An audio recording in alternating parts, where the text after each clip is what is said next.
Now, the Three Martini Lunch with Greg Corombos and Jim Geraghty. And welcome, everyone, to the Thursday edition of the Three Martini Lunch, along with Jim Geraghty of National Review. I'm Greg Corombos of Radio America. Good, bad, and crazy martinis for conservatives today. We also want to let you know we're sponsored by ZipRecruiter. Right now, Three Martini Lunch listeners can post jobs on ZipRecruiter for free by going to ZipRecruiter.com/free trial. And Jim, let's start with our good martini. It's a little bit of a bounce off of yesterday's good martini that the Republicans forced the runoff in Georgia 6, despite the Democrats and out-of-district and out-of-state donors dumping millions into that district for the express purpose of not having a runoff. And now, since the Democrats were willing to pump money into that race, and they were upset in Kansas a couple of weeks ago that they didn't pump in more. Now, with all these special elections coming up, because Trump nominated a lot of members of Congress to serve in his administration, Democrats in all these different races want the National Party to pump in a ton of resources. And so far, they're 0 for 2. But nonetheless, they still want it this time in Montana. This is the New York Times. Rob Quist surveyed his audience last week at an annual powwow of Montana's Native American tribes. A kaleidoscope of feathers, moccasins, and beads before turning his thoughts to a very different audience, far to the east, the National Democratic Party. They've been on the sidelines a little too long, and it's time for them to get in the game, said Mr. Quist, the Democratic nominee, in a special May election to fill Montana's at-large House seat. Montana, of course, the at-large congressman was Ryan Zinke, who's now the Secretary of the Interior. They do have a Democratic governor, Steve Bullock, who is also pushing the National Democratic Party to spend a lot of money in Montana. And Jim, just yesterday we were talking about how all these Democrats are supposedly different. They might wear a cowboy hat. They might wear cowboy boots. They might drive a truck. This one plays the banjo, Jim. There you go. Not a traditional Democrat. He plays a banjo, right? Do you see Nancy Pelosi playing a banjo? I don't think so. Yeah, it's kind of interesting in this article at the very end. It's clearly not just the the Marcos Malitzes of the world and the wild-eyed grassroots activists. The Montana Democratic chairwoman, Nancy Keenan, at the end is quoted as saying, get in the game, she said in an interview at the state party office in Helena, because you're not going to take credit for it after we've won it. Now, could Democrats win this seat? Sure. Stranger things have happened. I think in a world where Dave Brott beats Eric Cantor, and lots of other upsets have happened, you can't rule it totally out. But let's face it, Montana's a pretty darn red place. And the more you federalize the race, the more you nationalize the race, the better shot a Republican's going to have. Maybe Gina Forte is not the perfect candidate, but, all things considered, it looks like he's got you'd figure most Republicans in a state like Montana begin with the wind at their back. I can't begrudge Democrats for wanting to do this, but, you tried hard actually the runoff in Louisiana. This was a state with a Democratic governor. They tried that, and it didn't turn out. They tried Kansas, and there was a lot of talk, and they ran a lot better than usual, but they fell short.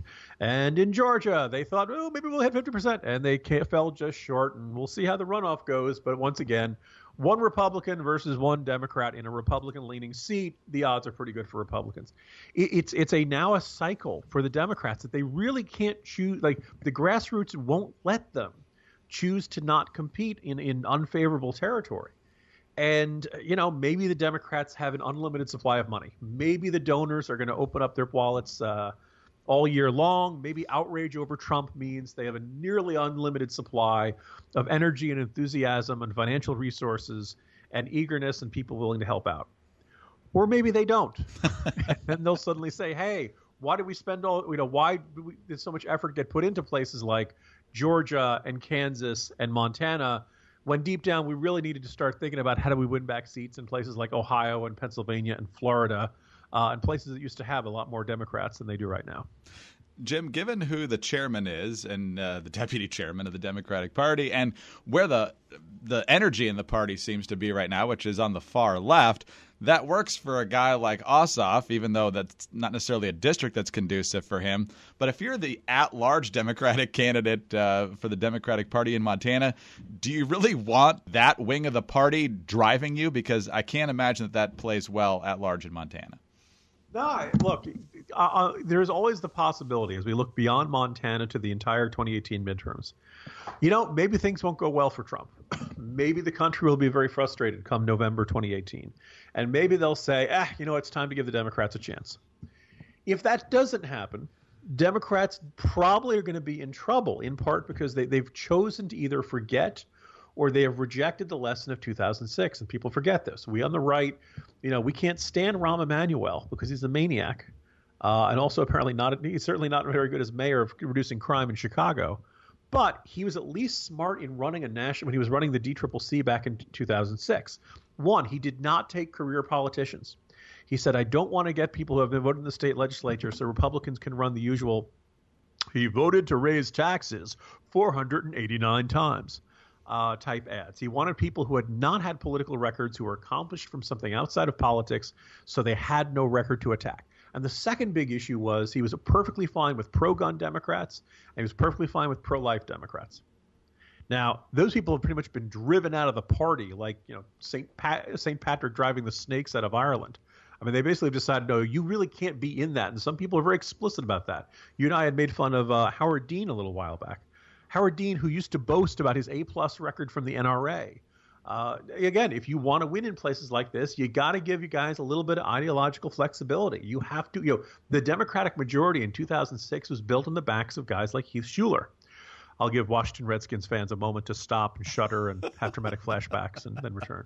But I don't think winning back the House majority is going to be, certainly won't be easy and might just be impossible if Democrats aren't willing to give their candidates a certain amount of ideological flexibility on these hot button issues, particularly in the redder parts of the country, or barring some sort of massive mistake on the part of Donald Trump and people just having an instinctive backlash or reaction to that. Wow. Well, let's hope the Democrats don't learn their lesson or even repeat what worked for them. That's why it's a good martini. That's right. On to the bad martini now and back to Berkeley. They've done so much to further free speech this year, and they're doing it again. Again, the New York Times. The University of California-Berkeley on Wednesday canceled a scheduled speech by the conservative author Ann Coulter in the latest blow to the institution's legacy and reputation as a promoter and bastion of free speech. Pretty tough, actually, in the lead there from the New York Times. University administrators said in a statement that they could not let Ms. Coulter speak because of active security threats.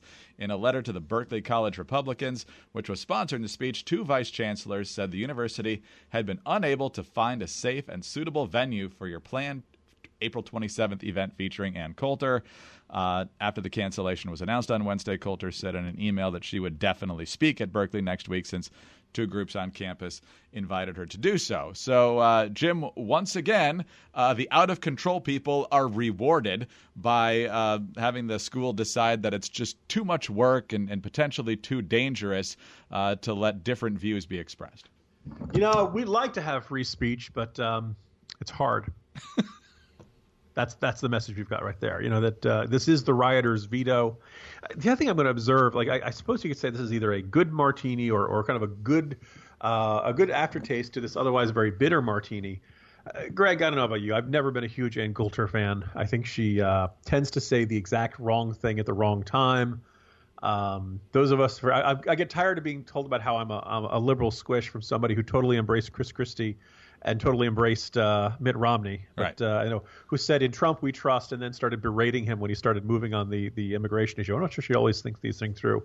But here I have to defend her. I have to say, you know what? Ann Coulter's got every right to give that speech. You don't get to stop people from speaking by setting things on fire. This is the antithesis of the American tradition. Ann Coulter's got constitutional rights just like everybody else, as well as all the Berkeley students who want to hear what she has to say. And so, again, Berkeley has completely forsaken its traditions, turned its back on it. And one of the great ironies is people are being forbidden from speaking their minds and saying what they think by people who claim to be fighting fascism. You could choke on the irony, but you'd probably choke on the smoke from the things being set on fire by people claiming that that's a form of free speech. Jim, the more this goes on, it just confirms what we've probably already known for a long time, that the students are allowed to run roughshod, and that some of the most spineless people on earth are college campus administrators. They will do whatever it takes to not have to make tough decisions or the board to of reprimand trustees should people. hire some replacements, Greg. They should. That's exactly right. We need new vice chancellors at Cal, Berkeley, and a whole bunch of other places. And if you want to have a good person fill that position, once you fire them for lack of a spinal column, use ZipRecruiter, because they will definitely streamline the process for you. Are you hiring? Do you know where to post your job to find the best candidates? Because posting your job in one place isn't enough to find quality candidates. If you want to find the perfect hire, then you need to post your job on all the top job sites. And now you can with ZipRecruiter.com. Now you can post your job to more than 200 job sites, including social media networks like Facebook and Twitter, all with a single click.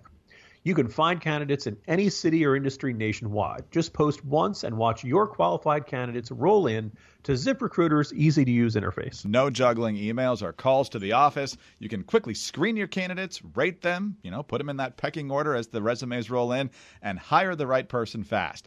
Find out today why ZipRecruiter has been used not only by Fortune 100 companies, but also thousands of small and medium-sized businesses. And right now, 3 Martini Lunch listeners can post jobs on ZipRecruiter for free by going to ZipRecruiter.com/free trial.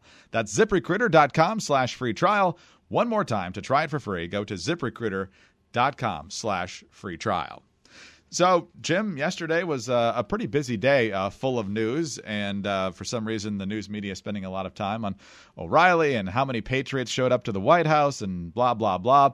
One of the bigger surprise stories of yesterday was the fact that the relatively young chairman of the House Oversight Committee is not going to run for re-election or any office in 2018. That's Jason Chaffetz of Utah, been in Congress for about 10 years now, and it's on the one hand, a little bit surprising that he's going to leave, given the power that he has now as head of that committee.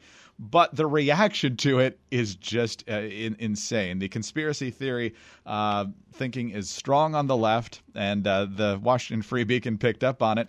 An official spokesperson for the Democratic National Committee pushed a conspiracy theory that Congressman Jason Chaffetz decided not to run for re-election in 2018 because he's being blackmailed by Russia. Adrian Watson is the acting deputy communications director at the DNC and a former spokesperson for David Brock's Correct the Record super PAC and Hillary Clinton's failed presidential campaign. After Chaffetz announced he would not seek re-election in 2018, Watson directed her Twitter followers to a tweet from Louise Mensch that said her quote-unquote sources told her there was compromising material on the Utah congressman. Looking at the mentions on Mensch's tweet, everyone completely buys it and starts listing other congressmen they're completely convinced are also bought and paid for by Russia. So, Jim, not a shred of evidence, but nonetheless, the DNC and liberals are more than happy to just push this out there. These are the same folks who spent decades denouncing the baseless paranoia of the McCarthyist age, huh? Right. Let's talk a little bit about Louise Mensch. About a year or two ago, I spoke to her, and she seemed like a perfectly sane, perfectly nice, bright, charming woman. And then somewhere around after the election, look, we've now seen, was there a Russian effort to cause trouble? Sure. Were they probably connected to WikiLeaks and the effort to hack into Podesta? Sure. Using that nefarious phishing maneuver and, guessing that Podesta's password was password. Clearly you needed the KGB A team to crack that one. But so look, there's reason to be grumbling about the Russians. There's reason to think the Russians are up to no good and probably attempting to meddle or make mischief. But man, oh man, bit by bit, day by day, Mensch just went out there. And I think the moment where I really kept waiting for someone to stage an intervention was when she said that Andrew Breitbart had been killed by Putin so that Bannon could take over. I was not the closest person in the world to Andrew Breitbart, but I was plugged into his circle. I had a chance to hang out with him on the national. That's the sort of thing that makes me just want to okay, no, stop. You stop, sit down, sit in the corner, and you sit and think about how you reached this point. Because no, Andrew Breitbart was not killed. He was not executed by the KGB. Very few people foresaw that Bannon was going to take over Breitbart. I've heard some stories that I probably shouldn't mention on this podcast, but let's just say that no, there was no grand, coherent conspiracy to put a Trump sympathizer in charge of Breitbart years before Trump decided to run for president. And this is one of those things where you really I just want to see somebody stage an intervention. And not only is Mensch not getting an intervention, not only is she not getting people who should know better and who should really tell her, look, you really seem to be going off the deep end on this. She's getting positive reinforcement. The New York Times let her run a very long op-ed basically laying out her grand vision of this sinister conspiracy and things like that. So it's very odd. You'll see people who will scoff and sneer and laugh at Alex Jones, who, don't get me wrong, totally has it coming, but who also will then buy into these kinds of theories. And it's I don't know about you, Greg. It feels like the country's full of Mulders and it needs a few more Scullys. Wanting to believe should not be the same as believing. The sanity quotient in this country definitely needs an uptick. Jim, talk to you tomorrow. Actually, talk to you Monday. Jim Geraghty of National Review. I'm Greg Corombos of Radio America. Thanks for being with us today. Don't forget to visit our friends at ZipRecruiter. Right now, 3 Martini Lunch listeners can post jobs on ZipRecruiter for free by going to ziprecruiter.com/free trial. And tune in Friday for the next 3 Martini Lunch.